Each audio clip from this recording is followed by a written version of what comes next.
Welcome to All About English and a very Merry Christmas to you. I'm Dennis Wilborn and I'm so excited to be diving into Charles Dickens's classic novel, A Christmas Carol, with you. In this Read All About It series, we'll be breaking down the story into 26 parts as we follow Ebenezer Scrooge on his journey to discover the true meaning of Christmas. Now, if you're ready to join me on this festive adventure, then let's get started. If you've been following along, you'll know that Scrooge has been whisked away to his old employer by the ghost of Christmas past. In this episode, number 12, we'll be continuing with Chapter 2, Part 3 of the first of 3 spirits. I can't wait to see what the ghost has in store for us this time. So grab your hot cocoa and get ready to enjoy some holiday cheer as we dive into A Christmas Carol. And as usual, here we are, A Christmas Carol, the first of 3 spirits, Chapter 2, Part 3. Vocabulary. Take one's station. Take one's station. It's a phrase. It means to stay ceremoniously in one place.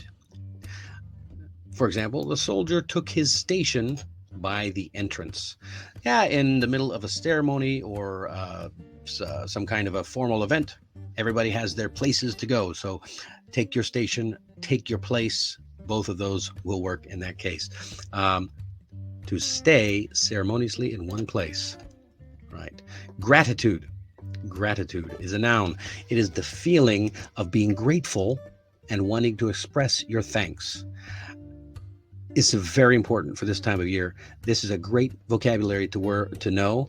We just had Thanksgiving in the U.S. last month, and here we are heading into Christmas. Really show your gratitude, the feeling of being grateful and wanting to express your thanks. Sample sentence: every student should show their gratitude to their teachers because they always prepare in advance in order to teach them the best way they can. Yeah, show me some gratitude, man. No, seriously. No, you should be grateful. You should have gratitude for every good thing you have in your life, not just for your teachers, but for your parents, for your friends, for all the things that you have. Burdensome. Burdensome. Adjective, causing worry, difficulty, or hard work. Yeah, just think of the word burden. If something is a burden, it's a heavy load. So burdensome would be causing difficulty or worry or hard work. The manager does everything in his power to make work less burdensome for his employees. What a good manager. Yeah, everybody loves a manager like that. Make my life less burdensome. Next, glance. Another noun, glance. A brief or quick look at someone or something. I knew in a glance that she was a friendly person. Well, that's good. You must be a great judge of character. Or a good one here. We exchange glances across the room. Maybe you're at the office Christmas party and you see that other person who you've always had an eye for, and you exchange glances across the room. You're both looking at each other's eyes. You move ahead to introduce yourself and speak. Anyway, maybe just don't falter on your way over there. At a glance, your plan looks good. At a glance, at one quick look, it looks like a good plan. And when Emily entered the room, Jake stole one glance at her. Just one? Wow, she must not have been wearing... No, I'm not gonna speculate why he only stole one glance. And mortal. The last word tonight is an adjective. Mortal means not living forever. His heart attack made him realize that he's mortal. Yeah, it means you're not going to live forever. You are going to die someday. We are all mortal. If you're watching this video, unless you're some kind of AI, you're mortal too. Yeah. What other words or sentences have we got? The fact that we are all mortal makes each and every moment of our life special. Yeah, it should be. And you should be grateful for it. Show some gratitude for those special moments in your life, which is each and every one. Keep those memories. Cherish them. All right. Next is Here we go. Part 3 of Chapter 2, the first of three spirits. There were more dances, and there were forfeits, and more dances, and there was cake, and there were mince pies, and plenty of beer. But the great effect of the evening came after the roast and boiled, when the fiddler struck up Sir Roger de Coverley.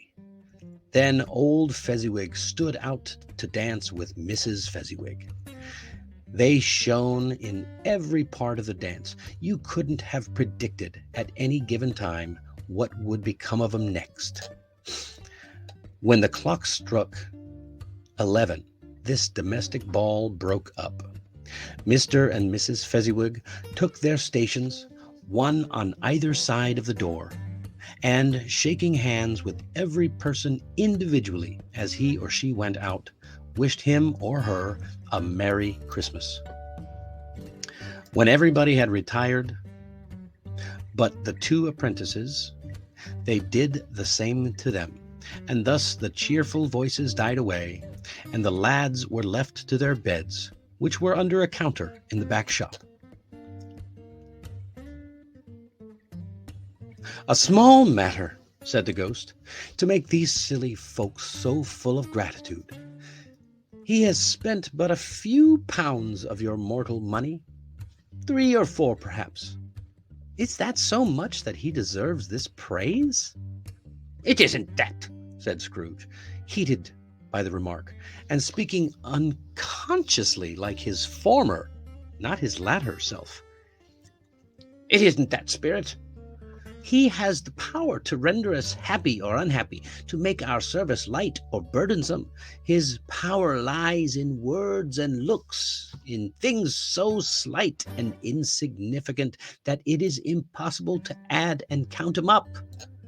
The happiness he gives is quite as great as if it cost a fortune." He felt the spirit's glance and stopped. "What's the matter?" "Nothing particular." "Something, I think." No. I should like to be able to say a word or two to my clerk just now. That's all." "My time grows short," observed the spirit. "Quick!" This was not addressed to Scrooge, or anyone whom he could see, but it produced an immediate effect, for again he saw himself. He was older now, a man in the prime of life.